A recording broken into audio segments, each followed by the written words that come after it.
uNkulunkulu does not come down from heaven to answer our prayers. Sometimes the good Lord would send the angels that walk among us. Happy International Nurses Day.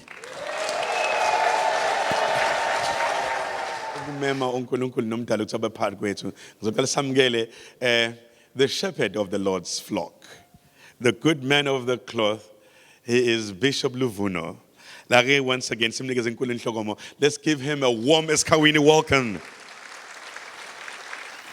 I just wish to read a few verses. Exodus chapter 1, verse 15 up to verse 20. About two nurses. Inkosi yaseGibhithe yakhuluma kubabelethisi bamaHebherukazi. Igama lomunye wabo lalinguShifira, elomunye linguPhuwa. Yathi nxa nibelethisa amaHebherukazi niwabona esehlalweni sokubeletha, uma kuyindodana anoyibulala, kepha uma kuyindodakazi izakuphila. Kodwa ababelethisi bamesaba uNkulunkulu. Abenzanga njengalokho yasho inkosi yaseGibhithe, babasindisa abafana. Inkosi yaseGibhithe yayisibabiza ababelethisi yathi kubo, nenzeleni lokhu nasindisa abafana na? Ababelethisi bathi kuFaro, kungokuba amaHebherukazi engenjengabaseGibhithe, anamandla abeletha engakafiki umbelethisi kuwo. uNkulunkulu wabenzela ababelethisi okuhle, abantu banda baba baningi kakhulu. Kwathi ngokuba ababelethisi bemesaba uNkulunkulu wabenzela imizi. Ilona izwi lenkosi. Amen. Few things okokuqala singacaphuna ukuthi MEC ubunesi okanye ubuhlengikazi noma ubudokotela bubizo. Abanye babizelwa njenganami ukulapha imphefumulo, kodwa thina sonke abanye silapha endlini sibizelwe ukulapha inyama. Sonke sineyinselelo ezithi ayifuzane obizweni lwethu. Ngomunye unyaka ngiyobona ilunga lebandla. Uma ngidlula kwelinye lamawodi ngibona esinye isiguli sichapha unesi ngenhlamba, sithatha ukudla sasifunzwa khona simthela ngakho. Ngama ukuba ngiqhubeke ngenze umsebenzi engangujutsho uNkulunkulu kuyobona ilunga lami kuze ngikhanselishe lo mama ohlukumeza umuntu omsizayo, because at the end of the day kube ngathi umhlengikazi ongawenza umsebenzi wakhe, isiguli hlale si right noma si wrong. Uma ngimbuza ukuthi kube wena umhlengikazi uthelwa ngokudla uqhashwa ngenhlamba bekuyokuphatha kanjani, wathi bekuyomphatha kami, ngithi pho ukwenzelani lokho? Uma bekuyingane yakho ungakuphatha kanjani ukwenza ubona esinye isiguli sikwenza lokho enganeni yakho? So many a times nithola nikuleso simo, nithola ningenabo abavikeli, kodwa uNkulunkulu, I've come today to assure you ukuthi uNkulunkulu ngumvikeli wenu kubizo lwenu, ukuthi noma umphakathi kungekho umuntu ongakholwa ukuthi awusukelanga isiguli and awubanga careless kwesiguli, kodwa uNkulunkulu ubonile effort yakho. Shall we bow our heads in prayer? uNkulunkulu nampa abantu ababizile, ama-clinicians esizwe sakithi wababizela ukuba bazokwenza umsebenzi wakho. Njengokusho komprofethi uIsaiah ukuthi isandla sakho asifinyezi ukuba singaphilisi, usebenza ngabo ngoba bayisandla sakho, bangamehlo akho, bayizinyawo zakho. Kulolu suku ungqongqoshe wethu ekhumbula igalelo labo eminyangweni, emphakathini, ekhumbula ubizo lwabo. Sicela ubabusise nabangekho lapha besaqhuba umsebenzi kuyikhungo zonke zezwe lakithi nasemhlabeni jikelele. Bathatha irisk uNkulunkulu enkulu yokuba bayikhohle ukuba nabo bayafana neziguli, kodwa baphuthuma basiza iziguli. Sibhekane neCovid-19, okekho beyiqonda futhi akekho beke wafundiswa ngayo, kodwa wama nabo. Bakhona bahambile Nkosi beza kuwe ngoba imizimba ihlulekile ukumelana nalesi siqhwaga, kodwa kulabo bagcinile Nkosi balondoloze kulomsebenzi ongelula, kodwa ngumsebenzi ovela kuwona. Siqalisa lolu suku ngokuthi ube phakathi kwethu, yenzela ubuhle begama lakho Nkosi konke okusazokwenzeka. Amen. And now invite imlomo yenu bosomlomo benu, our friends from the labor movements. According to a theme of ICN, we're saying, Nurses, a voice to lead. Invest in nursing and respect rights to secure global health. Investing in nursing, invest in nursing education. We need to promote or to educate or get more trained and skilled nurses so that we limit or eliminate immortal rate, that rates like institutions. We must make sure that well-educated nurses, they will progress into senior leading positions because they are well-educated. Ask yourself, how many institutions that are led by AMA nurses or OCO nurses or former nurses?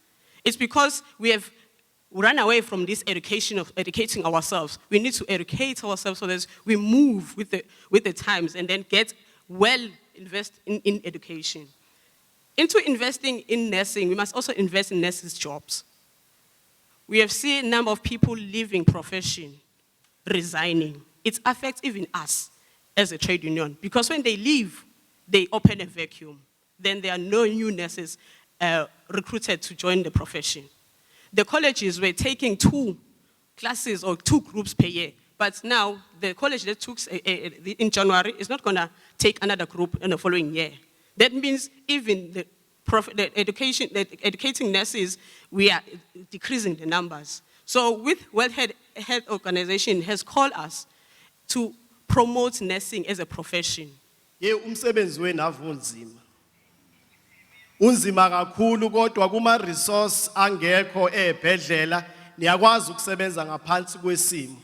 Sibonge kakhulu futhi kungqongqoshe ngoba besesoyikhuluma le moratorium yama position. Siyazi ukuthi kunenkinga ye budget. Kodwa nje sikunxusa kakhulu ukuthi ngeke ukwazi ukuthi uyise phambili health systems without your human capital.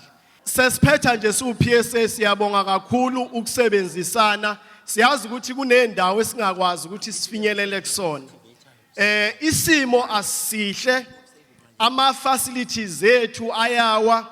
Siyanxusa ikakhulukazi kwi province nosoma business ukuthi sicela abafaki imali ngoba kwamanye ama facilities uyabona ukuthi hey ne budget ububona nje ukuthi ungqongqosho ufaka la afakela ufuna ukuthi abalansise izingane zakhe zonke kodwa siyadinga ukuthi private sector ibe involved ngoba kwi private siyabona bekwazi ukuthi ba contribute ngoba kubalekile ukuthi kuqashwe nama unemployed graduate ama nurse uEshodino MEC uyazi ukuthi izingane ziyafunda kuma universities amaningi ziye ema colleges zihleli. Simbonge futhi ungqongqosho ukuthi uthe efika la wabe upgrade ama nurses amaningi obekunzima ukuthi sikwazi ukwenzeka. Simshayeleni ihlombe ngalokho.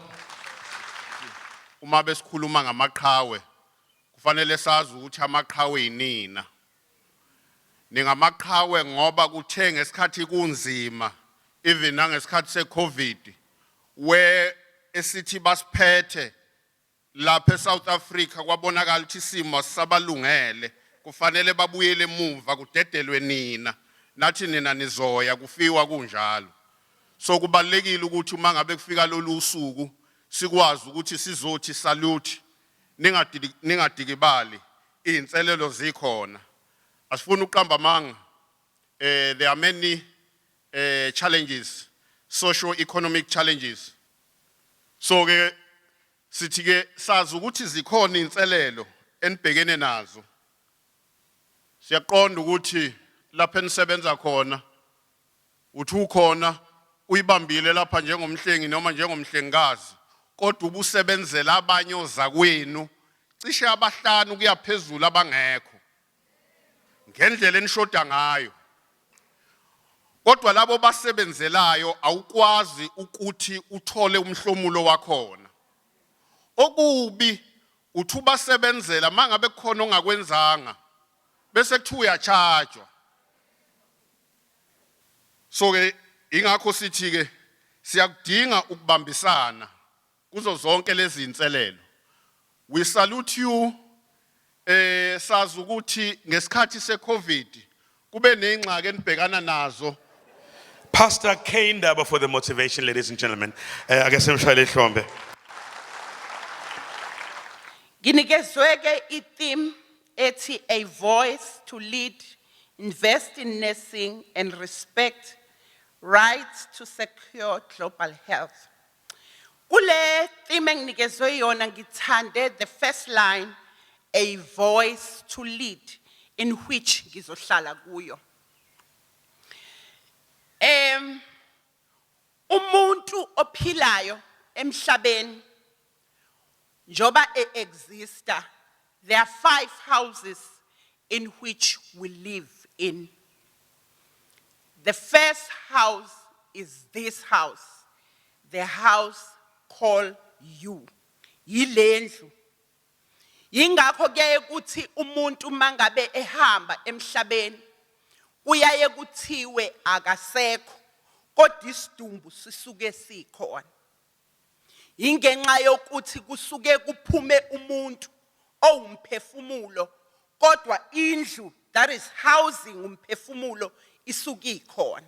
So ngikubiza lokhu njengendlu. Indlu yesibili yindlu yasekhaya, where foundations are being built, where umuntu akhiwa khona, where beliefs develops, where character and personality of a person is being developed. And then the third house, semsebenzini. Emsebenzini siphila khona. La usebenza khona, yila uchitha khona isikhathi sakho kakhulu kunanezinye indawo. So ngikubiza ngendlu. So ukuze ukwazi ukuba impactful and effective emsebenzini kudependa kulendlu yokuqala, indlu uwe nendlu yasekhaya, where the character and the personality is being built, where the values and the foundations of a human being are being built. And then sibe nendlu yesi-4, indlu yesi-4 sesontweni mangabe usonta, semjemweni mangabe ujema, but la ujabula khona. That is house number 4. And then house number 5 is the community. Zonke lezi zindlu engiyibalayo ezu-4, which is the home, the workplace, the church, and also the community. Ukuze ukwazi ukuthi ube ne-impact and have effectiveness kuzo kudependa endlini yokuqala, where this voice to lead develop. But the voice to lead develops from a human being, from an individual. It's the first house. Uma indlu yokuqala, lendlu ewuwe, ingamile kahle, you will not be able to become impactful and effective at home, and become impactful and effective at work, at church, and in your community, because ufailile ukulungisa indlu yokuqala. Ngamanye amagama, indlu yokuqala, lendlu esibiza ngawe, the house called you, it's important ukuthi unake yona kuqala izindlu. Ngithi lead your first kuqala, so that you can be able to lead abanye abantu. If you have failed to lead yourself, you will not become effective kulezi ezinye izindlu.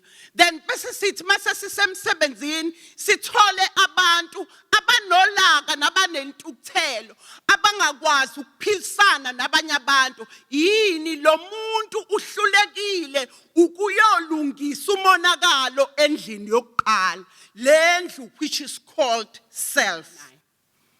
When was the last time you took yourself out?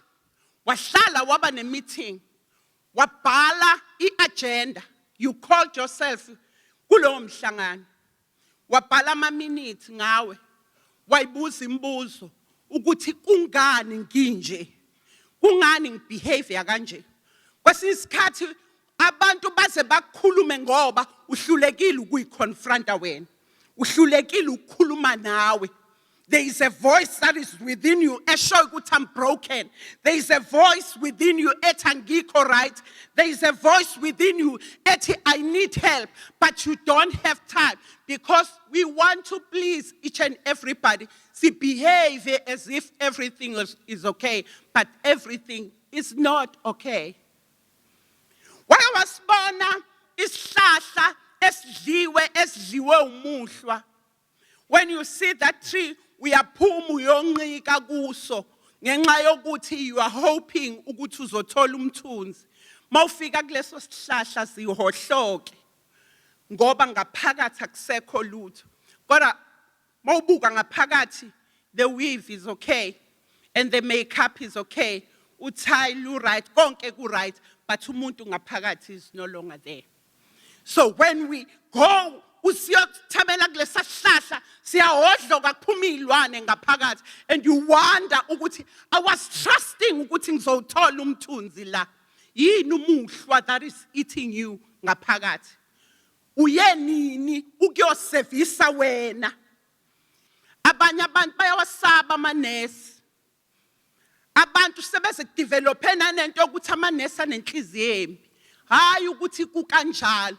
There are wars, kunezimpi ezilwa ngaphakathi, and you bring these wars in the workplace. Mawufika ukwazi ukupretenda ngoba impi ngaphakathi iyalwa.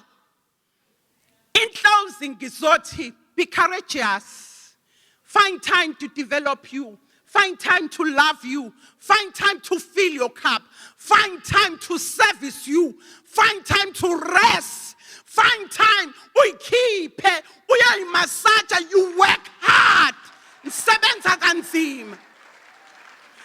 And into eyenza ukuthi nikhathale abantu base banibona ngasathi nenhliziyo ezimbi, awusitholi isikhathi sokuphumula because you want to serve and serve and serve. Sometimes userve uwounded.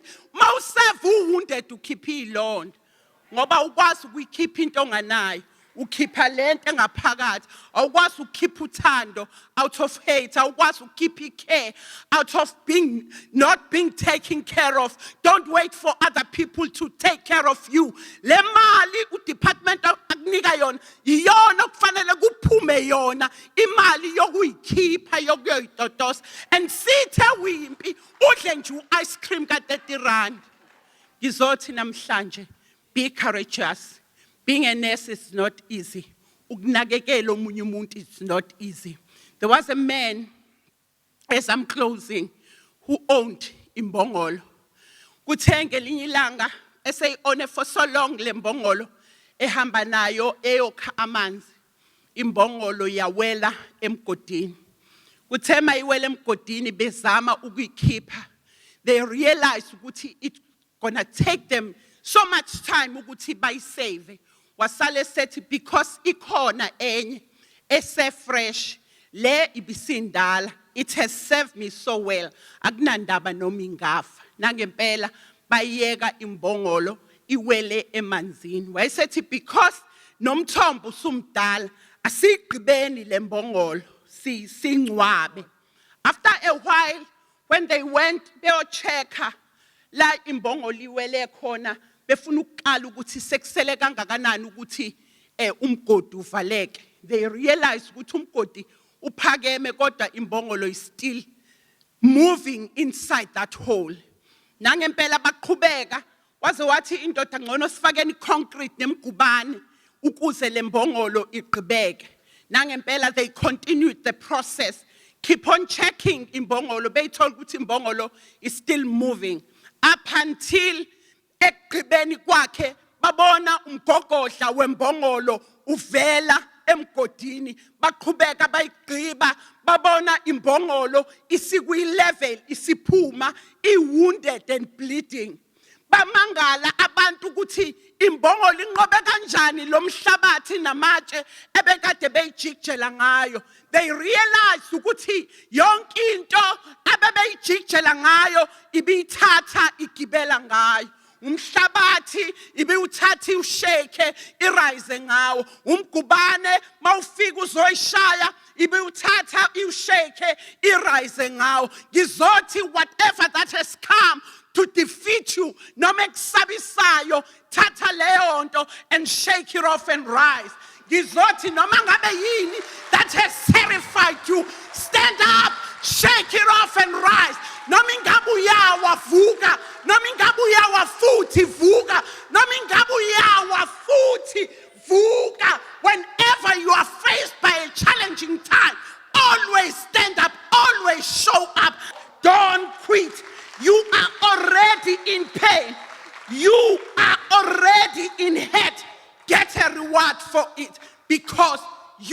a jewel. You are unstoppable. Unamandla mhlekikazi. Izwe lithembe wena. Wena uyinsimbi engagobi. Wena unamandla sabekayo. Umhlaba uthembe wena. Ngaphandle kwakho mhlengikazi asilutho. You are a jewel. You are powerful. You are unstoppable. Rise, mhlengikazi, rise.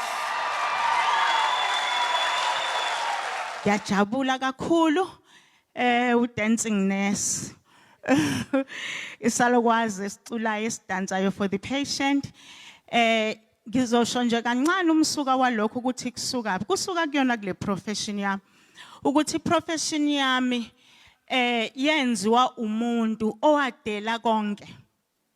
If you read history ka Florence Nightingale, uzobona ukuthi Florence Nightingale, she came from a very, very rich, famous family. She had suitors, ababemfuna ukushada naye, ababesesimweni bekwi-level of isimo somuzi wakubo. But she rejected them all. She was disowned. Ngoba ethatha umsebenzi wawubhekwa ngezinga eliphansi ngaleso sikhathi kwakulindele ukuthi enze izinto eziphambili njengengane yesixebu uyabona. So being a nurse, I cannot divorce myself from love. Ngoba uFlorence Nightingale wakhombisa uthando oluyisimangaliso wadela konke wadisownwa. So my profession, foundation yama profession yami, the first brick eyakha foundation profession yami is love. Uma ngikhuluma about love, I'm talking about the type of love that is unconditional. I'm talking about the love that is undiluted. I'm talking about the love that rises above any obstacle. Njengoba sinawo nje ama obstacles kwi profession yethu, kodwa that is the kind of love that pulls me through. Linginikeze ngisho nama ideas ukuthi I patient masiphambi ngami ngingenakho ukuthi nokuthi ngenze njani.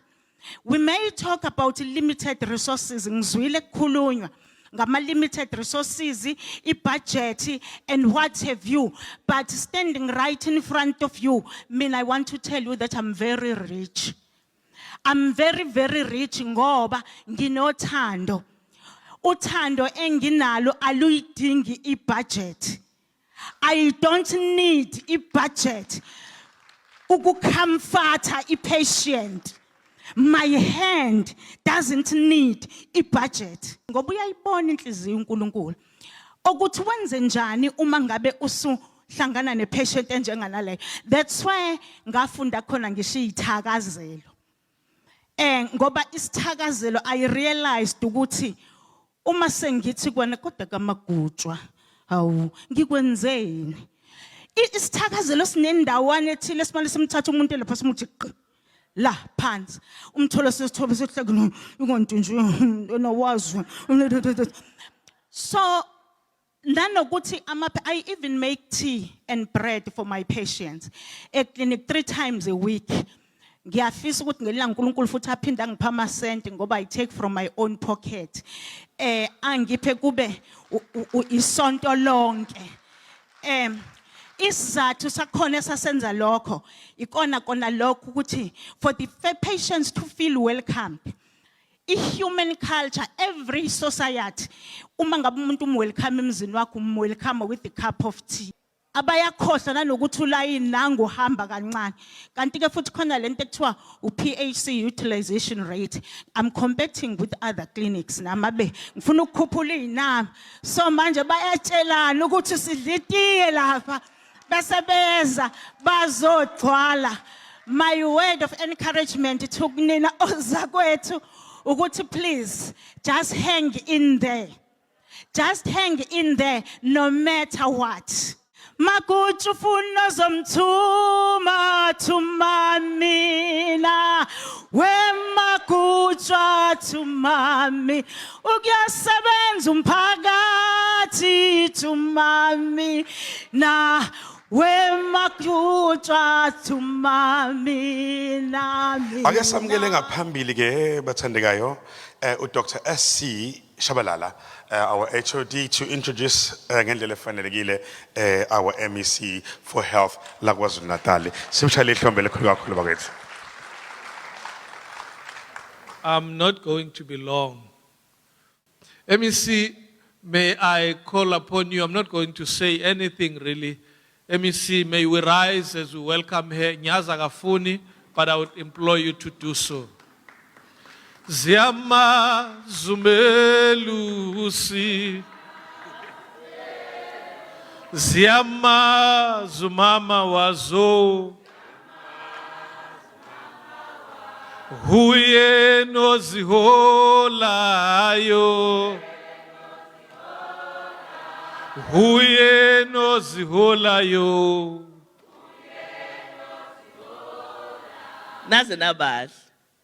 Angeke nishayeleni izandla nje. Izandla nje zokuthi nibahle nikhona, you are here. We have not met and celebrated abahlengikazi nabahlengi in 2 years. Asijabuleni, asikujabulele lokho. Let's make sure that we make the best of it. It's not that in the past 2 years besingathandi, but isimo besingavumi. In fact, had we taken the time to celebrate Nurses Day, most of us today would have been dead. But because you did not take the time to celebrate, most of us are here namhlanje. Sicela sishayeleni izandla ke with the work that we have done. I took a decision that this year's Nurses Day is going to be a Nurses Day that is purely led by the department because I wanted to bring everyone on board. For next year, we will work with the unions so that we all co-host in Nurses Day, so that we make sure that we own it. But I wanted this year's ones because it's the first Nurses Day post-COVID. The world is different. The world has changed. We need to do things differently. Before we start though, I do wish Ugutisi observe a moment of silence for all those colleagues, all the food soldiers, Zagwa Health, who lost their lives within the call of duty. Bonke abahlengazi nabahlengi odadewethu nabafowethu abashiye emhlabeni due to COVID-19, ngicela sisukume sibahloniphe just for a few minutes.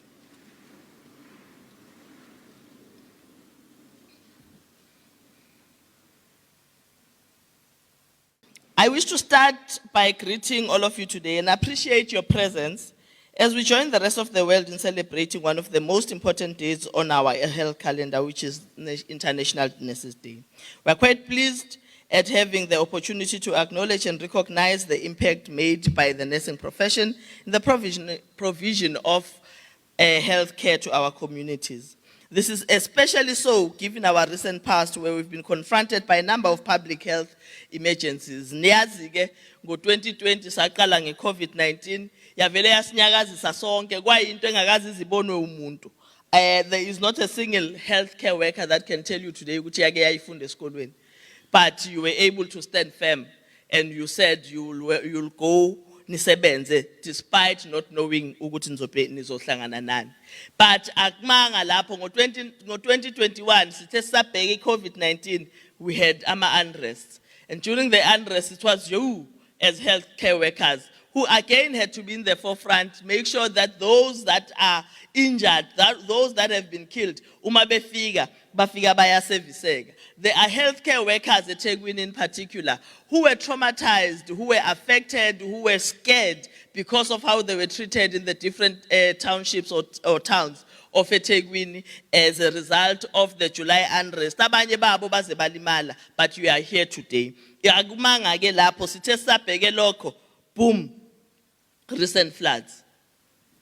Floods that we arguably are the worst ever, not just in the province of KwaZulu-Natal, but in the whole country. But you as health workers, you remain steadfast and you were there. During these floods, we lost close to 448 448 people, with a number of people still unaccounted for. And during these tough times, nurses have displayed immense courage and resilience. You have given true meaning to sentiments that describe them, or that describe yourselves as the backbone and heartbeat of our healthcare system. We can't really thank you enough. Asikwazi ukubonga, siphelelwa amagama, siyabonga kodwa asiphezi. Cela nishayele ihlombe because you do deserve that one. The commemoration of Nurses Day always coincides with the birthday of Florence Nightingale, who was born on the 12th of May in 1820, also known as the Lady with the Lamp. Florence Nightingale is widely acknowledged as the founder of modern nursing, but here at home and across the African continent, on a day like this, we also remember our very own nursing pioneer, Umama Cecilia Makiwan, who became the first black woman on the African continent to be licensed as a nurse. And this was on the 7th of July, 1908.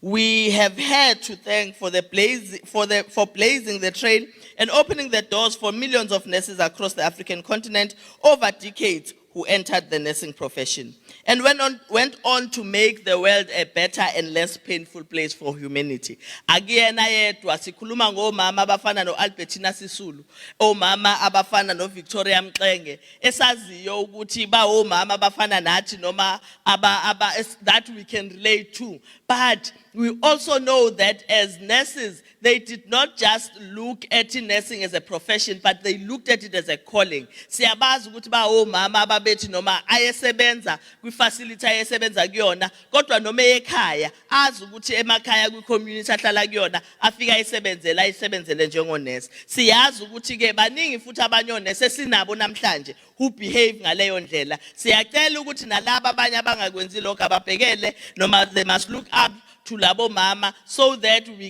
we become a light in the society that we live in. Ngaphandle kwethu umphakathi esiphila kuyona ayizokwazi ukuthi iphumelele iye phambili. Ngaphandle kwethu imphakathi esiphila kuyona will not be able to have proper direction. Nursing has evolved over many years from the Florence Nightingale era to today's innovative nursing systems. As sakhulumike after COVID, things have changed entirely. In the past, nursing was seen, and when it started, it was seen just as a little extension of a woman's role at home, which was a caretaker role. However, the nursing profession has changed drastically since then. Today, there are extensive training programs, more diversified staff, and a level of prestige associated with nursing, which was not there before. Today, many women lead independent lives and are heads of households and masters of their own destinies. Thanks to the nursing profession. Again, kubalekile ukuthi niyincome, and you must pat yourselves at the back ngoba umsebenzi oniwenzile umsebenzi omuhle kakhulu. The South African healthcare system is predominantly nurse-based, with nurses being the majority and the point of entry to the health system, which is very strange kodwa ngoba umubuki management yet department, department itself is female nurse-based. But you look at the management, we have males and mostly doctors. Since I need to change things. Unobhala Wedinosa said, we must improve ourselves as well. So that when opportunities are there, we are able to take them over and change the face of the Department of Health. Minage, one of my responsibilities is to ensure that women generally are given an opportunity and women generally go up. So we must make sure that we work together to change the face of the department. I am here to make sure that your opportunities are available. The only thing I need is for you to grab those opportunities.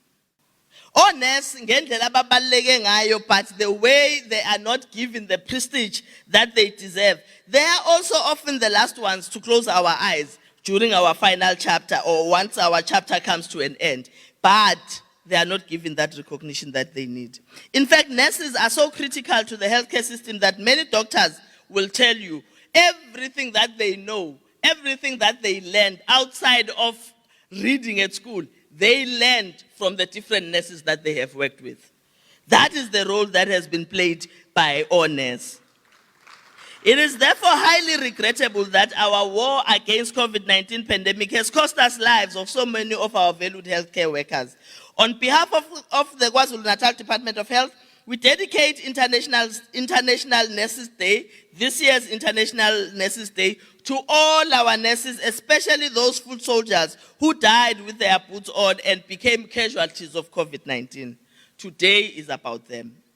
May their collective souls rest in peace. We know and understand the devastation that their deaths have caused to those that they left behind.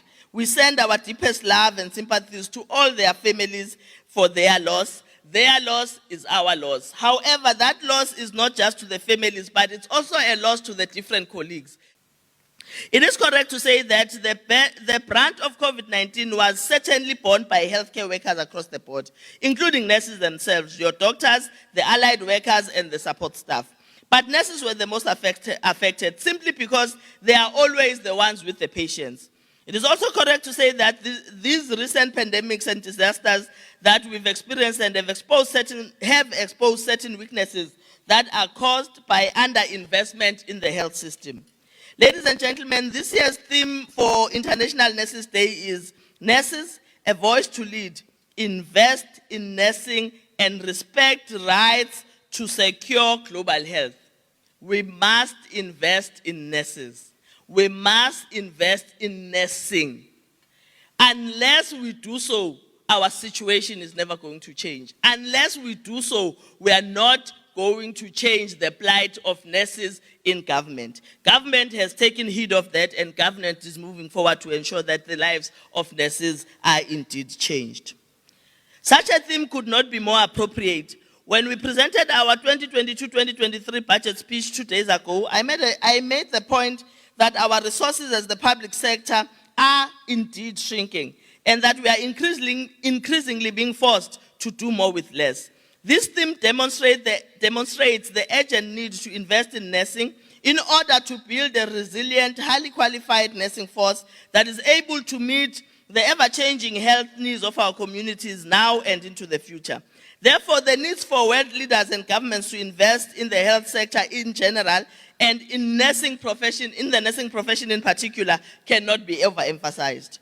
For our part, we will continue to agitate for the mobilization of resources in order to improve the working conditions of nurses and other healthcare professionals. When Ugwabini says health workers, sometimes they do umsebenzi wabantu okay, uche 5, I generally say 3. Kodwa, it is a reality that we know. It is a reality esaziyo ukuthi niphila nayo. Siyazi ukuthi unurse kuyenzeka abe forced ukuthi ethi ehlenga isiguli kodwa kube kuyena futhi osifidayo leso siguli. Aphinda aphoqeleke ngesinye isikhathi ukuthi kube uyena who wills leyo patient to theater or wherever the patient needs to go. Kuphinde kube uyena ozoya kwi-administration avule ifile akhiphe ifile anikeze udokotela ifile. That is not acceptable. That is not how a health worker should be functioning. Each and every person have their own responsibility for a reason, because it has always been known and understood that once you do a job, you must be able to focus on umsebenzi lo. So when you start doing umsebenzi abanye abantu ababili abathathu abaseceleni, kusho ukuthi owakho umsebenzi is going to suffer, and we should not be putting you in that position, but we are going to correct that.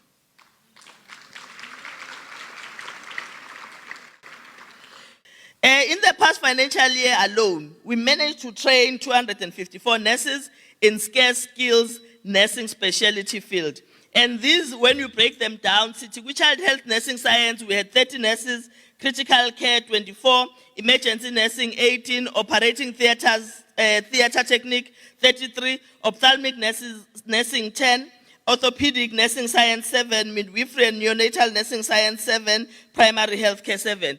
We need more of you to come and get trained. We need more of you to be able to say, we are here, we are available, please provide training for us.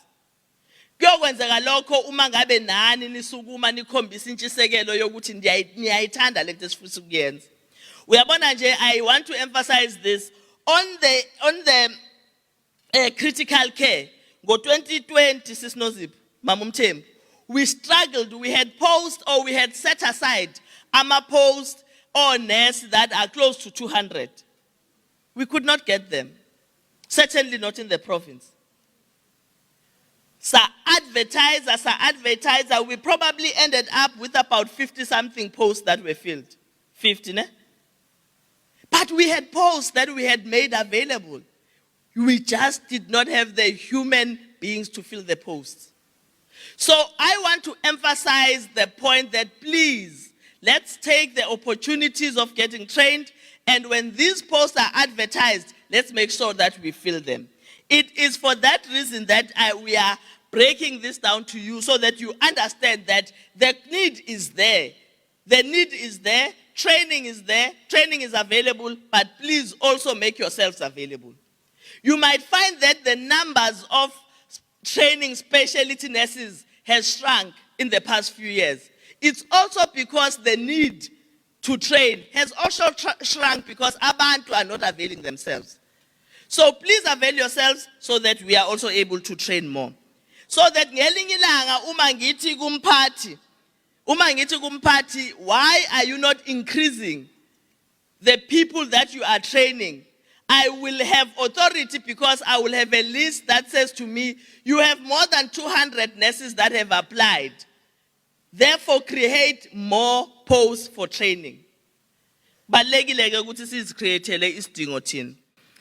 Even though financial muscle is dwindling, we will continue to prioritize our upskilling of nurses because, truth be told, without a suitably skilled and experienced workforce, there's no healthcare sector. Ngeke sikubalekele lokho, yingakho kufanele sintrain and upskill you from where you are to specializing where it's available. As government surges forward with efforts to transform the healthcare system towards the attainment of universal healthcare coverage through the National Health Insurance, we call upon nurses to embrace a culture of service excellence, batupili, and respect for human rights. Nurses are being called upon to rise to the occasion by focusing on the following. One, the re-engineering of the health system to one that is based on primary health care approach with more emphasis on promotive and prevention health care. This is a priority in our province as evidenced through our door-to-door campaign that we had this morning, which was conducted a hostel at Pumakon. Now, we want to emphasize the primary health care system so that we open up the space in the higher levels of care. While we are emphasizing that for the health workers, siyafisa kodwa ukuthi sithi emphakathini, umphakathi siyawucela ukuthi ubambisane nathi. Kubalulekile ukuthi uma ngabe uya endaweni noma uma udinga usizo lwezempilo, qala emtholampilo. Because indlela yokusebenza ukuthi siqale emtholampilo uthole lapho ukuthi awukwazi ukusizakala yini. Uma ngabe ungasizakali, abahlengikazi nabahlengi abasuke bekhona emtholampilo bazobe sebeyakurefera to isibhedlela esingaphezulu, nalapho baphinde bakurefere to isibhedlela esingaphezulu. Siyafuna ukuemphasize i-referral pattern emphakathini wakithi kakhulukazi ukuthi kubalekile ukuthi siyinake ngoba uma singayinaki siwumphakathi sigcina sigcwele sonke lapha esibhedlela, kanti esibhedlela abahlengikazi nabahlengi abalapho banele labo bantu ngempela okufuna ngabe beza khona. Uma ngabe sonke siyakhona okusho ukuthi uzoba nabahlengikazi nabahlengi abasemakliniki abangenabo abantu ababasizayo ngoba sonke sambe saya ezibhedlela bese sigcina ezibhedlela ama-queues abe made, si-complain singatholi treatment ngesikhathi just because sisendaweni okungafanele ngabe sikuyona. Uma ngabe uphethwe umkhuhlane, hambe emtholampilo. Tholampilo abahlengikazi nabahlengi abakhona bazokwazi ukuthi bakusize uwumphakathi. Kodwa uma ngabe isigulo sakho singaphezulu kwalokho bazobe sebeyakurefera. Siyacela ukubambisana nomphakathi kulokho so that sikwazi ukuthi siwenze umsebenzi wethu sumnyango wezempilo nomphakathi kodwa ipartnership ube yiphathi yokuthi udlale eyawo inxexheba.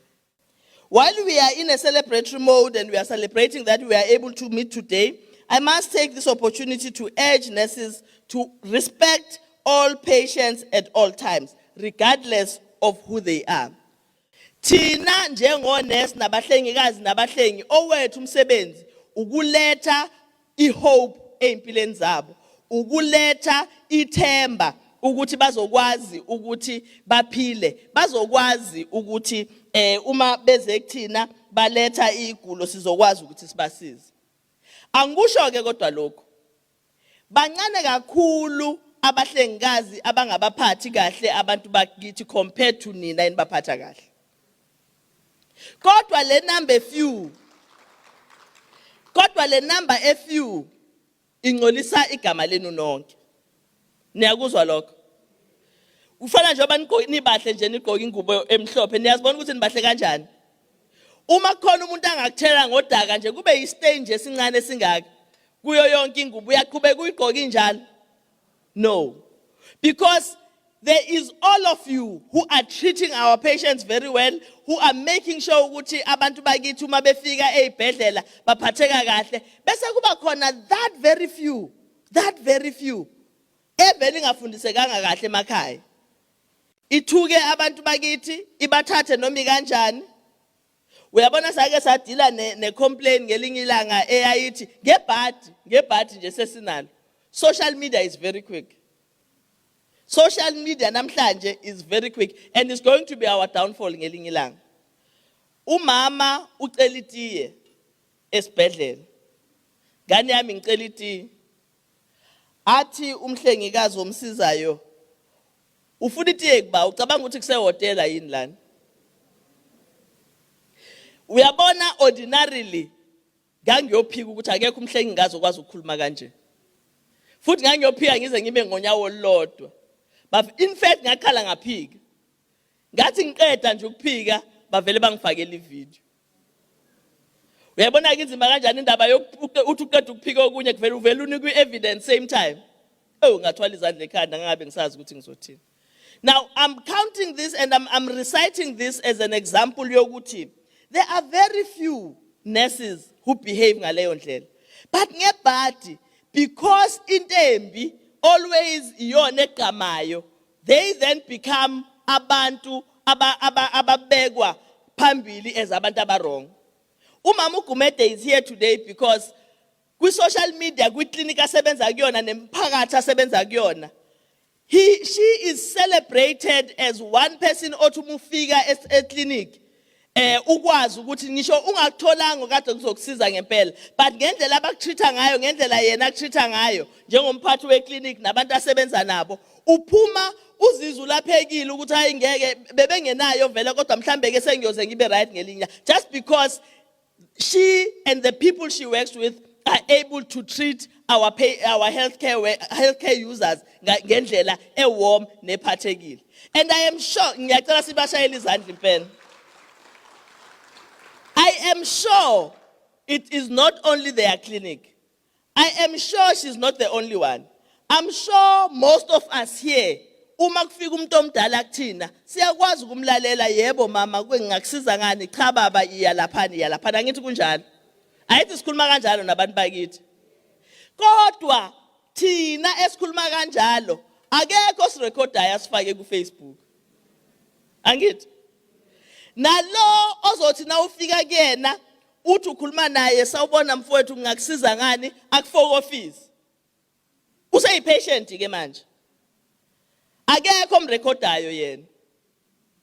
Nalo ozothi nakefika kuwena usazama ukusiza umfowabo noma udadewabo akuthembisa ukukudubula noma akuthembisa ukugwaza uma ngabe ungasiza umfowabo, akekho omrecordayo.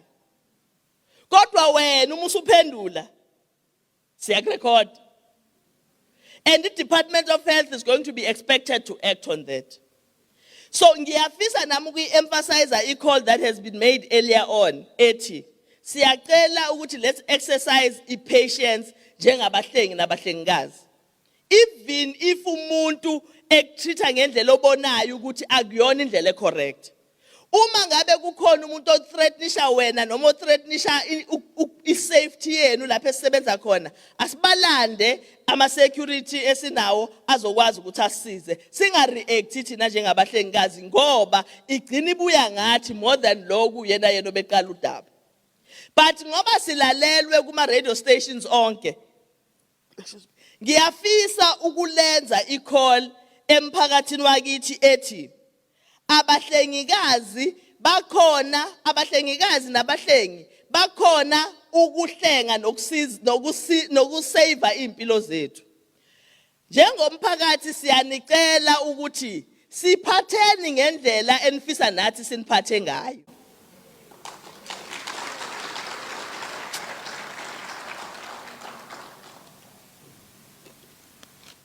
Akufanele kube nomhlengi noma umhlengikazi othume emsebenzini abikelwe ukuthi konje namhlanje ngiyothukwa ubani. Akufanele kube nomhlengikazi onjalo. Akufanele kube nomhlengikazi noma umhlengi othume emsebenzini azibuza ukuthi kanje kaze ngizobuya yini namhlanje, just because they are not protected emsebenzini. Akufanele. Nurses are people who save our lives. Njengomphakathi sine responsibility yokubavikela sibaphathe ngaleyo ndlela. Ngoba siyoxabana ngaphandle. Uma onesi bengekho eclinic, ungazushona eclinic just because akekho umuntu okufuna akusize ngoba indlela esibaphatha ngayo. So siyacela kumphakathi wakithi ukuthi asibaphathe kahle onesi, asibaphathe kahle abahlengi bethu, asibaphathe kahle abahlengikazi bakithi ukuze nabo bakujabulele ukuze emsebenzini. Kodwa siyacela nakini bahlengikazi, uma ngabe useclinic akungathi uma ungena ubona iline isinde bese uthi naso ke leso sicefe.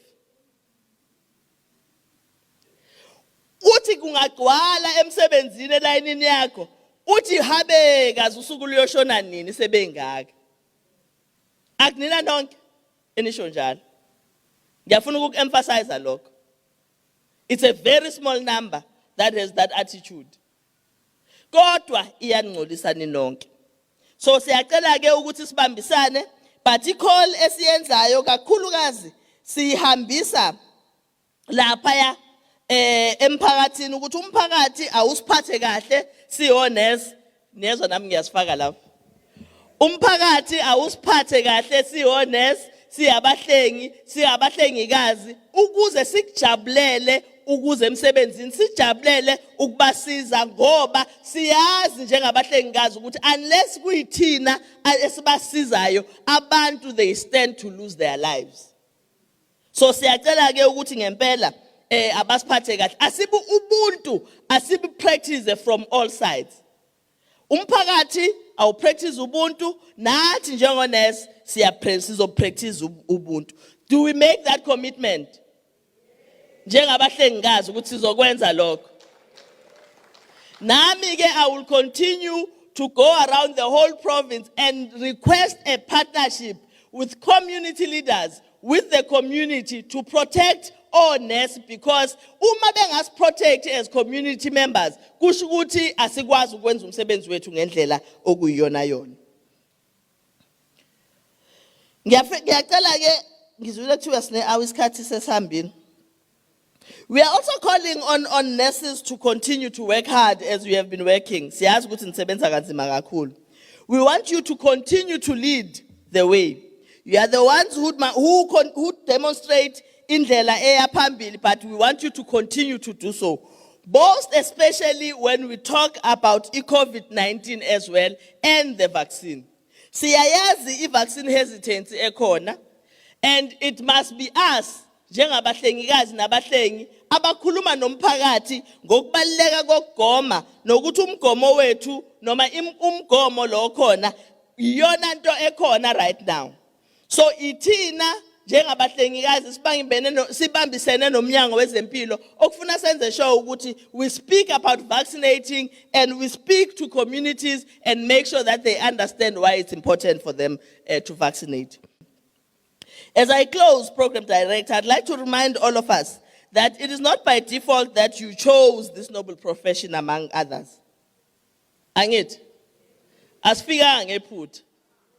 You took a decision that I want to save lives. You therefore went and trained, you were trained for that. So we really appreciate the fact that you took that decision. And it's only people who have special qualities that can make a decision like that.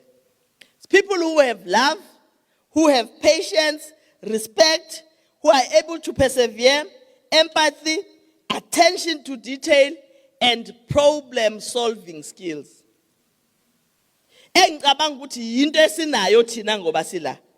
Because if we didn't have that, you would have left the profession a long time ago.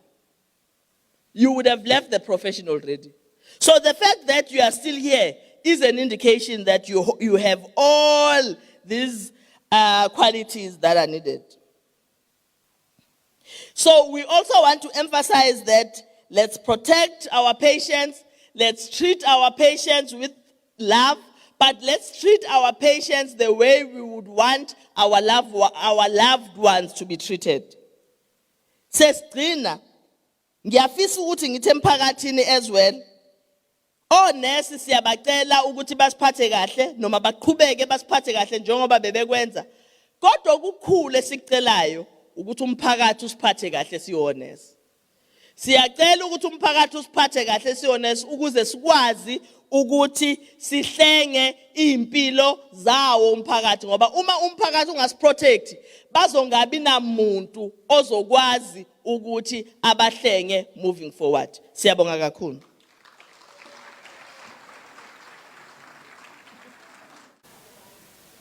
Colleagues, this is a very critical moment of our profession. So let us treat it with dignity. Sizihloniphe, sikhanyisa amakhandlela nje kuphela bese sesiyayithulela. Thank you. In this special moment where we are joined by abaphathi bethu be department, we take this moment as a sign of togetherness. Siqale ngama colleagues ethu, as MEC did mention, that during the COVID we lost quite a number of nurses. Today we are saying we know that they were like stolen from us. They were prematurely taken from us. We take this moment to honor them, to respect them, to salute them, and we say to them, well done. You are dearly missed by all of us as our colleagues. Sithi ningamaqhawe, nisebenzile sikubonile ukusebenza kwenu ngokuyikhandla, nisebenzile ngezikhathi ezinzima. You did show the world ukuthi ningobani. Namhlanje nake ngeke size siligubhe lolu suku oluhle kangaka without remembering them, without remembering even their families. We are quite aware that some of them left the young children at home. They left their loved one. So we are saying today, you are with us in this celebration. Community ekhona namhlanje, sizokuthi as nurses, asukhohliwe umsebenzi wethu, sizimisele futhi ukuya phambili, no matter what the circumstances are, no matter what the conditions are, we are going to look after the patients. We are going to do justice to the patient. We are going to be passionate. We are going to make sure that a patient iphuma egating lethu ithokozile yanelisekile. So by saying these few words, I want to say to the nurses, the fight is still on. Ayiphelile. Akungabi ifight kuphela, kepha we need to fight for the rights of our patients. We need to go back and see ukuthi senza kahle yini. Uma singenzi kahle, this is the time ethi ke manje asike sizikhumbuze ukuthi konje sasikade siphunge sithini. So ke we are going to say the nurses pledge. I am going to lead you. I solemnly pledge myself to the service of humanity and will endeavor to practice my profession with conscience and with dignity. I will maintain by all the means in my power the honor and the noble traditions of my profession. The total health of my patients will be my first consideration. I will hold in confidence all personal matters coming to my knowledge. I will not permit considerations of religion, nationality, race or social standing, to intervene between my duty and my patient. I will maintain the utmost respect for human life. I make these promises solemnly, freely, and upon my honor.